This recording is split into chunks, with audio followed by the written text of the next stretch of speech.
Tu aimerais te lancer sur YouTube ou peut-être que tu as déjà démarré, mais tu galères un petit peu à être consistante, à trouver des idées et à te motiver sur long terme. Parce que oui, YouTube, c'est un long-term game.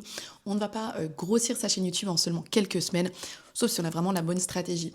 J'ai publié à ce jour plus de 300 vidéos sur ma chaîne YouTube Léa English que j'ai démarré en janvier 2020.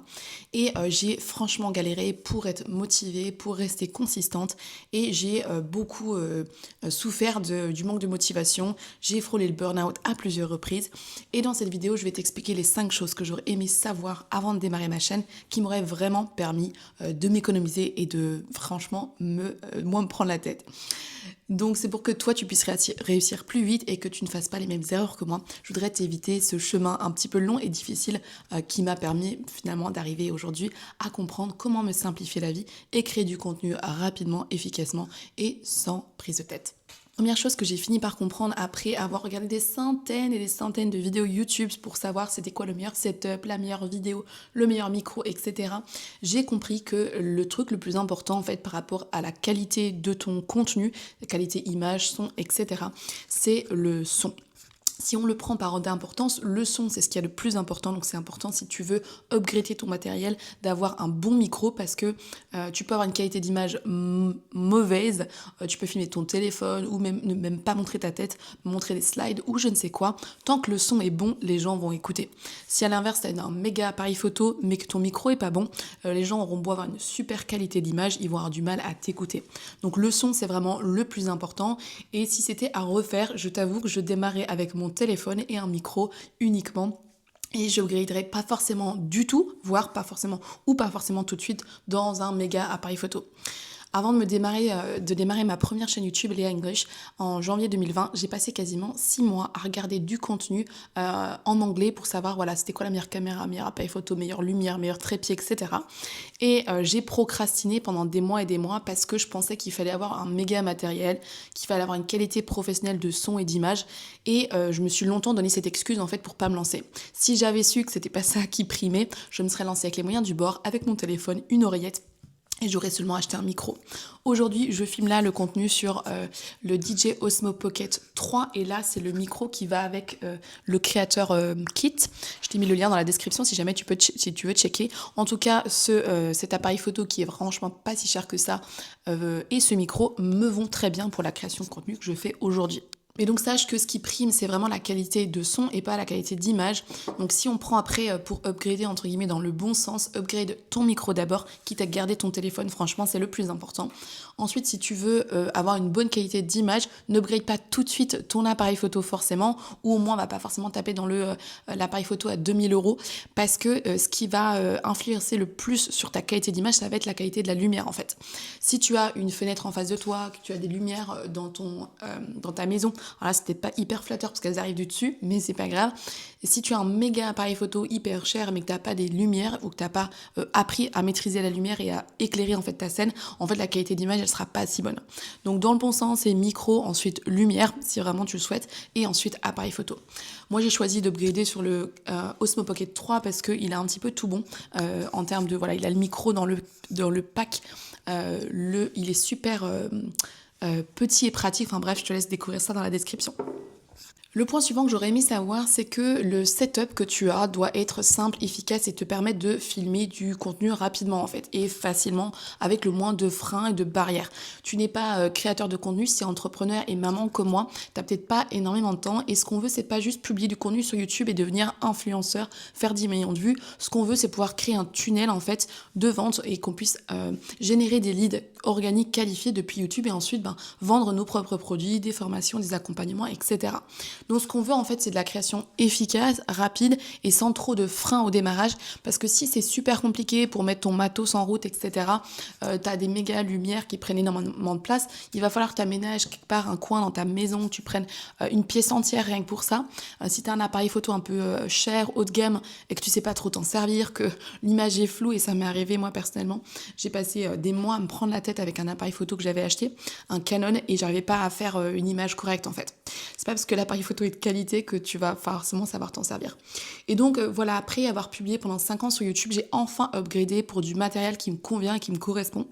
et qui me permet en fait de créer du contenu facilement, rapidement. Et donc c'est l'Osmo Pocket 3 avec le DJ Mic. Je crois que c'est 2, mais en tout cas dans la description tu as les liens. Donc le setup, je t'ai dit, il faut qu'il soit efficace et pratique. Et pour moi, il ne faut pas forcément chercher la qualité d'image, de son, la meilleure possible. En fait, tu n'as pas besoin de faire un contenu professionnel en fait sur YouTube.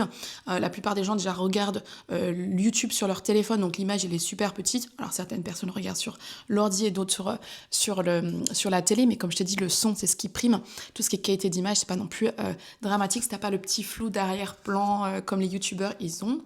Parce que voilà, ce qui est important, c'est vraiment que tu puisses rapidement te mettre en route. Si jamais c'est hyper compliqué, que tu as tout à déballer dans ta maison, que tu n'as pas une pièce dédiée à ça et qu'il faut sortir le trépied, l'appareil photo, les lumières, tout mettre en branle, etc., et que ça te prend 2 heures avant de te mettre en route, ben ça perd de son sens. Parce qu'on veut sur YouTube, c'est pouvoir rapidement créer du contenu, parce que tu n'as sûrement pas que ça à faire. Tu as un tunnel à créer, tu as des pages de vente à écrire, des mails à écrire, et ce qu'on veut, c'est pouvoir rapidement sortir du contenu et pas passer notre journée pour filmer une seule vidéo. Plutôt que de chercher sur YouTube le meilleur appareil photo, le meilleur son, le meilleur micro, etc., meilleur setup, cherche plutôt ce qui est le plus efficace pour toi, le plus facile d'accès, le plus utilisable rapidement. Moi personnellement, je trouve que l'Osmo Pocket ou 3 avec ce micro, ou simplement ton téléphone avec un micro et un petit trépied, ça marche très bien. Je te mets dans la description un guide complet pour démarrer sur YouTube où je te mets plusieurs setups à différents budgets, à moins de 100 €, à moins de 1000 € et un budget, si tu as plus de budget, à moins de 4000 €. Tu pourras choisir parmi ces 3 setups qui te correspondent le mieux. Mais ce que je te disais, voilà, c'est que tu puisses en fait amener ta création de contenu partout où tu en as besoin. Moi, personnellement, l'été, je voyage avec ma famille pendant quasiment un mois. Souvent, on est 2 mois en vacances et on est souvent un mois pas chez nous. Et jusqu'à présent, ce que je faisais, c'est que soit je batchais du contenu avant de partir, soit je filmais pas. Et donc, pendant 2 mois, il n'y avait pas de contenu sur ma chaîne. Le fait d'avoir ce petit trépied, l'Osmo Pocket avec tout ce qu'il faut, ça va me permettre en fait de partir en vacances avec mon Osmo Pocket et de pouvoir créer du contenu si j'ai envie pendant les vacances. Ce qui me permet aussi l'Osmo Pocket me permet aussi de pouvoir aller me balader en forêt, de pouvoir me mettre dans mon jardin si j'ai envie, ou là je suis à la table de ma cuisine et je bois mon thé après avoir pris mon petit déj. Et donc ce setup minimaliste en fait est beaucoup plus efficace et beaucoup plus facile pour moi à gérer et à utiliser que ce que j'avais avant. Avant, j'ai une pièce là-haut qui sert de débarras, c'est la chambre de mon fils accessoirement, et aussi ma pièce YouTube. Donc c'est franchement galère, je dois tout ranger à chaque fois, ressortir le trépied, l'appareil photo, les grosses lumières et tout. Et en fait, finalement, le fait de devoir tout mettre, tout organiser, tout ça, ça me freinait clairement dans ma création de contenu. J'ai filmé beaucoup moins de vidéos que je n'aurais pu si j'avais eu un setup beaucoup plus pratique pour moi. Le point numéro 3 que j'aurais aimé savoir et qui m'aurait permis de bien moins me prendre la tête, c'est de déléguer le montage rapidement. Pour ma chaîne YouTube Léa English sur l'apprentissage de l'anglais, donc il y a à ce jour 360 000 abonnés, j'ai commencé par faire le montage moi-même pendant quasiment 1 an et demi, voire 2 ans. Et pour te dire, au démarrage, pour filmer une vidéo et la monter, etc., même si je faisais pas des trucs dingos, je rajoutais juste ce que je disais en anglais en fait à l'écrit. C'était rien de très fancy, rien de très chouette, mais ça me prenait énormément de temps parce que franchement j'étais pas douée. Ça me prenait quasiment une journée pour sortir une vidéo, donc franchement pas efficace quoi. J'ai quand même réussi bon an mal an à sortir une vidéo par semaine pendant 1 an et demi, sauf qu'après j'ai fait quand même un gros burn-out et j'ai pas pu filmer pendant plusieurs mois parce que j'étais épuisée. Si j'avais su à quel point YouTube c'était important, enfin je le savais, mais YouTube en fait c'était le plus gros pilier de mon business, c'est-à-dire que les leads arrivaient via YouTube et quand t'as plus YouTube, t'as plus de leads et donc plus de ventes. Si j'avais eu vraiment la conscience que YouTube c'était vraiment un truc primordial pour moi et c'est vraiment l'entrée du tunnel, vraiment tu vois l'entonnoir, c'est le dessus de l'entonnoir et que c'était vraiment le plus important, j'aurais délégué le montage bien plus rapidement. J'ai mis des mois et des mois à oser déléguer parce que j'étais là, mais je peux pas payer 200, 300, 400 € par vidéo, c'est hyper cher. J'avais le budget, je pense, mais j'avais pas une mindset au final pour oser déléguer. Le fait de déléguer, ça m'aurait économisé énormément de temps. Je me serais beaucoup moins fatiguée, ça aurait été beaucoup plus pro et net directement. Ça m'aurait permis parfois de faire des compilations vidéo ou de dire au monteur, voilà, tu prends telle vidéo, tu m'en fais un pack d'une seule vidéo, etc. Il y a plein de vidéos que je n'ai pas filmées parce que je n'avais pas les compétences de montage ensuite pour m'occuper pour faire le montage, des vlogs, des choses comme ça. Et déléguer, non seulement ça m'aurait permis donc d'économiser du temps et de l'énergie, et aussi ça m'aurait permis d'être beaucoup plus consistante. Une fois que j'ai fait cette année et demie à monter moi-même le contenu, j'ai fait juste un burn-out et j'ai claqué pendant plusieurs mois, j'ai plus filmé du tout. Et le fait d'avoir un monteur, en fait, ça te force un petit peu à être consistante et à sortir des vidéos toutes les semaines parce que tu sais que lui, il attend ta vidéo derrière. Et quand il t'envoie la vidéo montée, ben voilà, elle est payée, elle est faite, il y a un moment, il faut juste la mettre en ligne. Il y a plein de fois où j'ai filmé du contenu, où j'ai eu la flemme de faire le montage derrière. C'est resté sur mon ordi pendant des mois et j'ai mis parfois jusqu'à un an pour faire le montage d'une interview d'un polyglotte. Parce que j'avais pas pris le temps en fait de faire le montage, donc la vidéo en fait elle est jamais sortie, enfin elle a fini par sortir mais ça m'a pris 1 an et demi, donc c'est quand même dommage. Donc déléguer c'est économiser du temps, oui ça coûte des sous mais c'est une histoire de mindset, il faut voir ça comme un investissement plutôt qu'une dépense. Et ça te permet donc d'être beaucoup plus consistante et de te sentir en fait l'accountability comme on dit en anglais, de te sentir obligé de le faire. Pour la niche anglais, donc pour moi c'est important de pouvoir faire un petit peu de montage et d'avoir au moins ce que je dis décrit en fait au niveau, enfin au moment où je le dis. Donc par exemple quand je dis des phrases en anglais, que je donne des mots, etc., des expressions, c'est important pour moi que ce soit visuellement visible sur la vidéo. Mais ce que je te conseille aussi, c'est suivant ta thématique, c'est de ne même pas faire de montage en fait. Il y a un moment où donné, quand je faisais du montage, je rajoutais des sons, des trucs comme ça là au moment où je disais des choses et les mots apparaissaient à l'écran. Enfin franchement, ça sert aujourd'hui plus à rien. Ce qui va faire que les gens vont regarder ta vidéo au bout, c'est pas forcément ton montage, c'est la qualité de ce que tu dis et la profondeur entre guillemets de ce que tu racontes. C'est pas la forme qui est importante, c'est vraiment le fond. C'est pas parce que je te rajoute à l'écran des choses et des bruits, des sons et de la musique que tu vas rester plus longtemps à regarder mon contenu. Ce qui fait que tu restes, c'est que c'est intéressant, pertinent et que c'est relevant pour toi, mais pas forcément parce que je t'ai hooké avec du montage, des b-roll, du son, etc. Donc pour moi, le montage en ce moment pour cette chaîne, c'est pas grand chose. Ça va être juste, je prends tous mes rushs en fait et je les mets bout à bout dans un logiciel, je télécharge et terminé, la vidéo elle est faite. Je te challenge si tu n'as pas encore démarré ta chaîne ou que tu es vraiment au début. Et même de façon générale, si t'as pas un truc vraiment spécifique comme moi, l'anglais, où franchement pour moi c'est important que ce soit écrit, encore que je pourrais utiliser un tableau blanc ou quelque chose comme ça pour faire moins de montage, et d'ailleurs c'est un truc que je vais essayer prochainement. Je te challenge en fait à essayer de ne pas faire de montage ou en fait d'en faire le minimum possible. Évite de rajouter plein de trucs dans tous les sens, surtout si t'es pas sûr que ta vidéo va performer. Ce qui est important au démarrage ou juste si t'as démarré depuis longtemps mais que tes vues elles sont un petit peu pas ouf en ce moment, c'est de faire du contenu, de créer du contenu, de mettre des vidéos et de te rôder en termes de titres, de vignettes, de hooks, d'introduction, etc. Et ce qui va être important, c'est plutôt de lancer en fait des vidéos encore et encore et encore pour t'améliorer. Et si tu passes énormément de temps sur le montage, en fait, tu pourras pas sortir autant de contenu que tu ne, entre guillemets, devrais. Le point suivant, numéro 4, que j'aurais vraiment aimé savoir avant de démarrer sur YouTube et qui m'aurait vraiment évité, franchement, un burn-out, c'est que c'est ok de faire des pauses. Il vaut mieux ça plutôt que de se cramer complètement, de s'épuiser et de faire un burn-out. Quand je me suis lancée, démarrage, c'est hyper important d'être consistant, voilà, à minima, de faire une vidéo par semaine parce que tu as tout à apprendre, tout à découvrir, il faut que tu te lances, que tu oses. Au bout de 2 semaines, tu te dis pas, non, je suis épuisée, j'arrête, enfin, à moins que tu le sois vraiment. Mais l'idée, c'est qu'une fois que tu démarres, il faut y aller quand même. Je te conseille à minima de faire une vidéo par semaine. Si tu peux faire 2 ou 3, c'est encore mieux.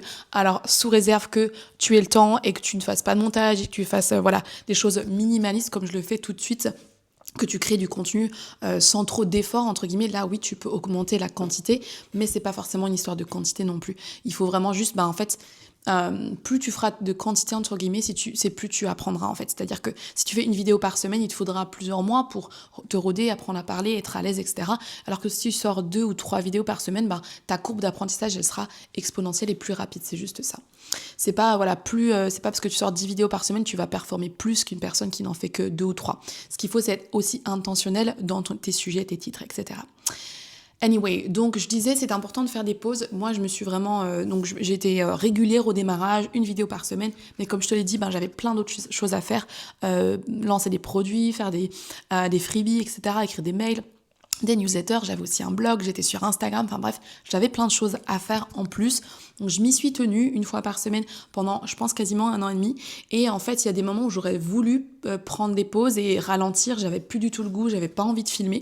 J'ai pas osé parce que j'avais trop peur de perdre des abonnés, perdre des vues, que ça marche plus, etc. Donc je me suis à un moment forcée en fait vraiment à continuer, alors que ma chaîne elle avait déjà de l'attraction, que je voyais bien qu'il y a certains contenus qui performaient plus que d'autres. Je savais vraiment voilà quel était le type de contenu que je devais produire et j'avais plus besoin d'une si grosse quantité en tout cas. Et je me suis pas forcément autorisée à prendre une pause et à me dire voilà cet été voilà pendant 2 mois je fais rien, en septembre on revient fraîche et dispo et motivée. Et au final ça a fait que j'ai tenu au moment où ça a craqué vraiment. Pendant des mois et des mois, j'étais franchement au bout du rouleau, en burn-out, j'étais vraiment fatiguée, je pleurais tout le temps. J'avais juste envie de tout abandonner. En fait, il y a plein de fois où je me suis dit, non mais YouTube, c'est plus pour moi, je déteste, ça me sortait par les yeux en toute franchise, parce que j'avais trop tiré sur la corde. Donc voilà, c'est un conseil que je te donnerais, pas si t'es vraiment au tout début, que ça fait 1 ou 2 mois que t'as démarré, parce que ce serait dommage. T'as fait des efforts, il faut vraiment continuer le temps que tu vois de la traction. Encore que s'il y a besoin d'une pause, il faut la prendre. Mais donc voilà, dis-toi que tout sauf plutôt que le burn-out et se dégoûter complètement de YouTube. Donc si tu as besoin de prendre une pause, prends-la, il ne se passera pas grand-chose, même si au démarrage, il est préférable quand même d'être consistante. Petit point aussi pour toi, si tu es au démarrage et que justement tu peux pas avoir le luxe, entre guillemets, voilà, ça fait 3 semaines, tu as démarré, tu es en PLS complet, tu te demandes si tu peux vraiment te permettre de faire un break ou pas. Si jamais tu en es là, je te conseille, plutôt que de vouloir faire beaucoup, comme je te l'ai dit, 2-3 vidéos par semaine ou quoi, fais un rythme que tu es capable de soutenir sur le long terme. Ça peut être une astuce. Quand bien même c'est 2 vidéos par mois, quand bien même c'est qu'une par semaine alors que tu aimerais en faire 3, il vaut mieux faire un peu moins, mais le tenir en fait sur long terme, plutôt que de faire 2 ou 3 vidéos par semaine pendant 1 mois et après tu fais un burn-out. Donc voilà, franchement, modère ton effort parce que c'est un long-term game et le burn-out, ça arrive plus vite qu'on ne le pense. Un suivant que j'aurais vraiment aimé savoir, c'est de résister au Shiny Object Syndrome, le syndrome de l'objet brillant. Alors moi, j'ai fait plein de trucs dans tous les sens. J'ai créé des e-books, des livres, des formations en ligne, des produits digitaux, des accompagnements du high ticket, une appli. Bref, je suis partie dans tous les sens en termes de produits. Bon, ça c'est ok, je veux dire, j'ai testé plein de choses et j'ai compris au bout d'un moment ce qui fonctionnait ou ce qui fonctionnait pas pour moi. Mais par rapport aux plateformes, j'ai franchement pas été très stratégique. Quand j'ai commencé à avoir de la traction sur ma chaîne YouTube, j'avoue que je me suis un peu dispersée. J'ai voulu créer un compte Pinterest, j'avais mon site internet que j'avais créé avant YouTube, j'ai voulu continuer de publier dessus, je me suis mis sur Instagram, etc. et je voyais pas de résultats sur Instagram. C'est juste le fait de voir certaines personnes, certains de mes concurrents avec des méga audiences sur Insta qui m'a mis le FOMO, clairement Fear of Missing Out, et qui a fait que je me suis lancée sur Instagram. J'ai perdu du temps, de l'énergie, je me suis éparpillée, donc à un moment donné j'avais 4 plateformes différentes à gérer et franchement c'était beaucoup trop. Et donc c'est ce qui m'a aussi amené au burn-out. Le fait de vouloir publier partout tout le temps, ça a fait que j'ai un peu délaissé ma chaîne YouTube alors que c'était ça qui m'amenait le plus de leads. Alors ceci étant dit, donc voilà, si tu es au démarrage, je te conseille vivement de te concentrer que sur une plateforme et franchement YouTube c'est le mieux pour moi. Et de ne faire que ça jusqu'à ce que tu vois quand même que les choses bougent. Si jamais tu souhaites rajouter quelque chose, je te conseille franchement fortement de rajouter la pub parce que là c'est quelque chose où tu vas pouvoir mettre de l'argent et pas de ton temps. Alors bien sûr il faut démarrer la pub, etc. Donc tu vas devoir mettre du temps dedans bien entendu, mais une fois que c'est fait tu as juste à mettre un certain budget tous les mois et ça permet d'équilibrer entre guillemets YouTube qui va te prendre du temps, peut-être aussi un petit peu d'argent si tu fais faire le montage, etc. Et si tu te mets à faire une autre plateforme qui nécessite énormément de temps, qui est chronophage comme Instagram, site internet ou podcast ou Pinterest ou je ne sais quoi, TikTok aussi, tu vas avoir 2 plateformes d'un coup à gérer avec 2 fois de la création de contenu. Alors oui, bien sûr, on peut faire des shorts qu'on met sur Insta et TikTok et compagnie, mais mine de rien, une fois que tu démarres un truc, tu te fais prendre dans l'engrenage, surtout les réseaux sociaux. T'as beau, admettons, tu fais des shorts pour YouTube, tu dis, ça va être facile, je vais les mettre sur TikTok et Insta, sauf que tu démarres à faire des shorts, des reels sur Instagram que tu réutilises de ta chaîne YouTube, super, en fait, après, tu te mets à faire des stories, tu te mets à faire des lives, tu te mets à faire des carousels, etc. et en fait, tu t'en sors plus. Et donc, franchement, moi, si c'était à refaire, je me concentrerai uniquement sur ma chaîne YouTube. Une fois que j'ai eu de la traction, j'aurais dû double down on it. J'aurais dû aller encore plus dessus et avec l'expérience et le recul, j'aurais rajouté de la pub et c'est tout. Pour vraiment me simplifier la vie, pour ne pas non plus tout mettre mes yeux dans le même panier parce que YouTube, on sait jamais ce qui peut arriver non plus, ça reste une plateforme avec un algorithme. Et d'ailleurs, l'algorithme YouTube a changé récemment et moi, mes vues l'an dernier ont diminué de 30%, donc c'était un peu un peu chaud parce que moins de vues égale moins de leads égale moins de ventes. Donc c'était une période assez compliquée l'an dernier. Mais voilà, rien n'est... enfin voilà, c'était solutionnable. J'ai fini par trouver la solution à ce problème. Anyway, donc je reprends. Si c'était donc à refaire, je me concentrerai à fond sur YouTube parce que pour moi c'est la plateforme la plus puissante, la plus efficace et la plus pertinente. Si tu as un emploi du temps chargé, que tu n'as pas envie de passer ta vie sur les réseaux sociaux, peut-être que tu es maman comme moi et que tu as envie de pouvoir profiter des vacances avec tes enfants sans être collé à ton téléphone et devoir publier tous les jours ou plusieurs fois par jour sur Insta. Et que tu n'as pas envie de partager toute ta vie en story non plus. Et donc voilà, bref, YouTube d'abord, de l'attraction et ensuite j'aurais rajouté de la pub. Le point suivant qui m'aurait franchement évité justement le burn-out et qui aurait permis que je produise plus de contenu plus sur long terme et qui aurait évité que d'un coup je me retrouve en retard avec des vidéos à faire à l'arrache au dernier moment, à monter la veille de leur publication et que je me retrouve à m'épuiser par rapport à la création de contenu, ça aurait été de dédier un créneau spécifique pour YouTube. C'est un truc que je n'ai jamais fait. Je suis pas du tout template Notion template, tu vois, tout ça. Je suis pas du tout quelqu'un d'organisé avec un calendrier édito, avec voilà, tout ce qui est Notion, tout ça. Moi, j'ai du mal. Et donc, j'ai toujours résisté à avoir, tu sais, ces semaines avec des blocs de travail, de telle heure à telle heure, je fais ci, telle heure à telle heure, je fais ça. Moi, c'est plutôt à l'arrache. J'avoue que je démarre lundi, j'ai une to-do list et je me dis, bon, c'est quoi le plus urgent? Vas-y, go, on démarre. Et à un moment donné, le plus urgent, c'était plus trop YouTube. Voilà, quand je devais écrire des newsletters, créer des produits, faire des lancements, etc. J'ai mis la création de contenu YouTube un peu au second plan. Voilà, quand j'ai commencé à écrire des livres avec Larousse, j'avais une deadline à respecter. Donc, en théorie, c'est pas ce qui m'a rapporté le plus d'argent, mais comme j'avais une deadline, pour moi, c'était entre guillemets le plus urgent parce qu'il fallait que je le rende à un moment donné. Sauf que YouTube, il n'y a pas forcément de deadline, même si tu te tiens à publier toutes les semaines, etc. C'est un petit peu toi avec toi-même. Tu vois, t'as pas un patron qui te dit, voilà, il faut me le sortir pour lundi prochain.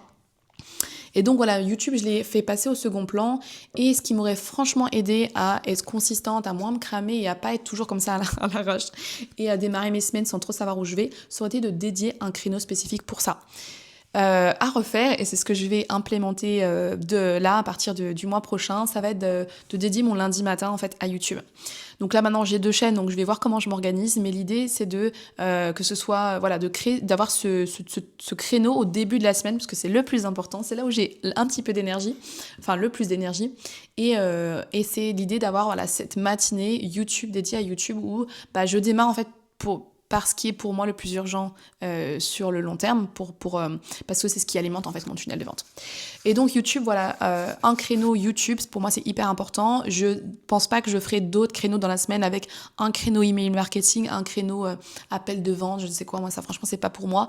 Mais là franchement, avec le recul et les 5 années que j'ai passées, 5 années et demie que j'ai passées sur YouTube, je vois bien que YouTube franchement c'est la clé de voûte de tout mon business.